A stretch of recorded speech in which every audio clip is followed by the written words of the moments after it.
This video will describe how to start projects from Smart Templates.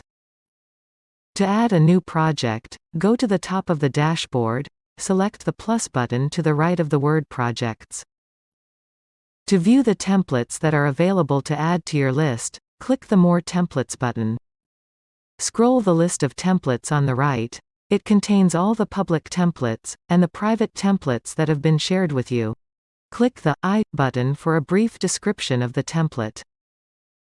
This is the description of the left-to-right workflow. To add a template to your list, check the associated box.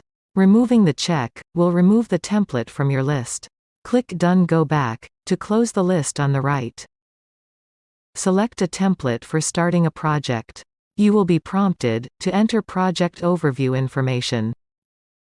Enter the project's name, and then select Next. You can enter the project manager and sponsor, now or later. Enter the project's goals. The overall project timeline is displayed. As components are added to the project, the dates are rolled up through the three-level work described in another video.